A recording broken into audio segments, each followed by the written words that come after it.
फेसबुकको अर्को अपडेट रहेको छ कम्युनिटी बिल्ड। यो तपाईँले एकदमै गर्नुपर्ने हुन्छ। जसरी तपाईँले पैसा कमाउनु खोज्नु भएको छ, तपाईँले यो कम्युनिटी बिल्ड गर्नुभयो भने तपाईँलाई फेसबुकले भनेअनुसार र फेसबुकले दिएका क्राइटेरिया अनुसार तपाईँले काम गर्दै जानुभयो भने एकदमै सजिलो छ। त्यति सोचे भन्दा पनि गाह्रो छैन।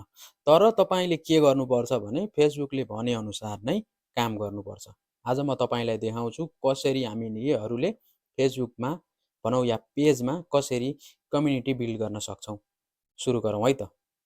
तपाईँले फेसबुकको साइडमा देख्नु भएको होला। यसरी तपाईँको मोबाइलमा जानुहोस् फेसबुकमा। यसरी फेसबुकमा गइसकेपछि तपाईँको जुन प्रोफाइल हो त्यो प्रोफाइल ओपन हुन्छ। प्रोफाइल ओपन भइसकेपछि तपाईँ पेजमा जानुपर्ने हुन्छ। अब यी सबै कुरा त मैले विविध भिडियोहरूमा बताइसकेको छु र आज हामी डाइरेक्ट अब पेजमा जान्छौँ। पेजमा गइसकेपछि तपाईँ यस्तो खालको देख्न सक्नुहुन्छ र तपाईँको पेजमा रहेको जुन तीनटा घेरा देखिएको छ नि यहाँ माथिपट्टि, यसलाई चाहिँ क्लिक गर्नुहोस्। यसलाई क्लिक गरिसकेपछि जुन विकली प्रोग्रेस 0% देखाएको छ नि त्यहाँपट्टि क्लिक गर्नुहोस्। यहाँपट्टि क्लिक गरिसकेपछि यहाँ तपाईँले पढ्न सक्नुहुन्छ प्रोग्रेसहरू। हिजोको भिडियोमा मैले पढाएर देखाएको थिएँ, त्यसरी बताएको थिएँ र आज भने यसै विषयकै अर्को छ फेरि कम्युनिटी, यसको विषयमा पनि जान्नेछौँ। अब तपाईँले के गर्नुपर्छ भने यहाँ तपाईँले नट येट इलिजिबल देखिएको छ नि तपाईँको मोनिटाइजेसन।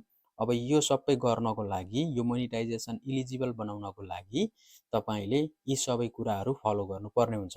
त्यसैले अब हामी माथि जान्छौँ, विकली प्रोग्रेसमा क्लिक गर्छौँ। यहाँ भित्र गइसकेपछि अर्को ट्याब ओपन भयो र यसमा चाहिँ तपाईँले देख्न सक्नुहुन्छ हिजो हामीले बताएका थियौँ कि रिच मोर पिपुललाई कसरी गर्ने र तपाईँले कसरी भिडियो हाल्ने र के गर्नुपर्छ सबै कुरा विस्तृत रूपमा यहाँ बताइदिइसकेको छ। तपाईँले गर्नुपर्ने सिर्फ के हो, यसले भनेअनुसार काम गर्ने हो।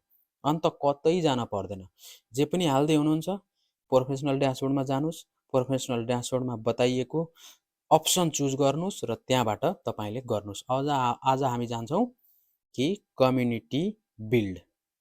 अब यहाँ हेर्नुहोस्, तपाईँले यहाँ अप्सन देख्नुभयो। मैले भनेको थिएँ 4वटा हुन्छन् या सुरुमा 5वटा हुन्छन्, यहाँ 4वटा भइसक्यो।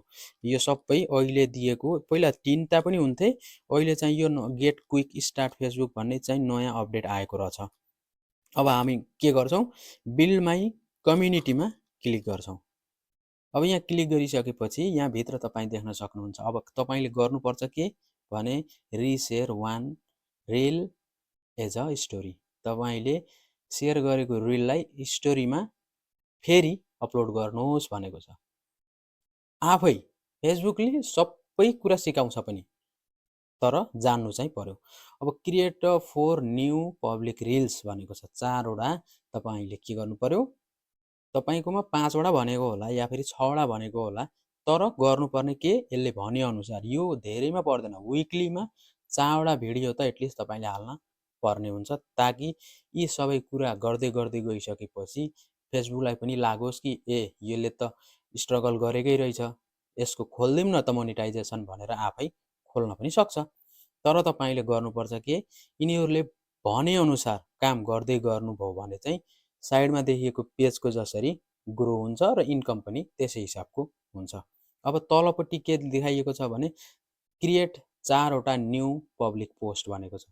चाहे तपाईँ टाइप गर्नुहोस्, चाहे तपाईँ भिडियो हाल्नुहोस्, चाहे तपाईँ फोटो हाल्नुहोस्, तपाईँले घरमा गरेको या कुनै दिदीबहिनी हुनुहुन्छ भने सब्जी बनाउने हुनुहुन्छ घरमा, त हर कसैले बनाउँछ, सब्जी बनाउँदै गरेको फोटो खिच्नुहोस्, काट्दै गरेको फोटो खिच्नुहोस्, हैन, फ्यामिलीको साथ फोटो खिच्नुहोस्।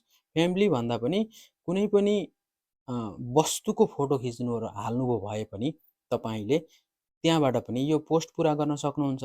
अब तपाईँलाई के लाग्छ भने हाई क्वान्टिटी त तपाईँले हाल्नै पर्ने हुन्छ, हाई क्वालिटी त बनाउनै पर्ने हुन्छ भिडियोहरू, हैन। लो क्वालिटीको हाल्दा पनि तपाईँलाई के एउटा महसुस होस् भने तपाईँले यो कम्युनिटी बिल्ड या भनौँ या प्रोफेसनल ड्यासबोर्डबाट गर्नुभयो भने तपाईँको मोनिटाइजेसनमा जान सक्ने सम्भावना अझै धेरै बढ्ने गर्छ। अब कुरा गरौँ हामी के त भने सेयर वान स्टोरीमा क्लिक गरौँ। अब यहाँ गइसकेपछि यहाँ के भनौँ, go to the quick create भन्यो। अब यहाँ जानुहोस्, क्विक क्रिएट भनेको छ तल तपाईलाई कस्तो हिसाबको बनाउने हो त्यो पनि बताइदिइरहेको छ। तल हेर्नुहोस् तपाईले रेल टेम्प्लेट्स भन्नेमा तल जुन सरिरहेको छ त्यहाँ तपाईँ देख्न सक्नुहुन्छ। आफै त्यसले नै बताएको छ। होइन भने तपाईँ क्रिएट अ पोस्टमा जानुहोस्, डाइरेक्ट क्रिएट अ पोस्ट गर्नुहोस्। अब यहाँ गरिसकेपछि के गर्नुहोस्, अब अरू सबै त केही गर्दिनँ मैले, अहिले केही पनि हाल्न पाएको छैन किनकि अब यहाँ मैले एउटा पोस्ट गर्छु। जस्तै कि मानिलिनुहोस् तपाईँको नेपालीमा पनि हुनसक्छ, स्वागत छ तपाईँलाई, होइन? जस्तै कुनै पनि चिज हुन सक्यो तपाईँलाई देखाउनको लागि यहाँ म बताउँदैछु। तर यो मैले के देरमा सरी डिलिट गर्न पनि सक्छु। त्यसमा चाहिँ नेपालीमै लेखौँ, इङ्ग्लिसमै लेखौँ, welcome to YOUR your channel, sorry your channel. Okay, यति लेख्यो। अब यो लेखिसकेपछि चुज पनि गर्न सक्नुहुन्छ अप्सनहरू। यहाँ वेलकम टु चुज, यस्तो राम्रो आफै फेसबुकले नै प्रोभाइड गरिदिएको हुन्छ। तर गर्नुस् के तपाईले प्रोफेसनल ड्यासबोर्डबाट मात्रै पोस्टहरू गर्ने गर्नुस्। त्यहाँ भएका 4 वटा अप्सनलाई चुज गरेर तपाईले पोस्ट गर्ने गर्नुस्, डाइरेक्ट पोस्ट चाहिँ नगर्नुस्। अब डन भयो। अब मैले गर्छु यसलाई शेयर। अरु जेसुकै गर्नुस् तर पोस्ट चाहिँ जरुर यहाँबाट गर्नुस् पोस्ट। यति गरिसकेपछि क्रिएट भयो। अब यसलाई गरौँ रिफ्रेस, अझ एकचोटि गरौँ रिफ्रेस। अब जाउँ माथिपट्टि ब्याक।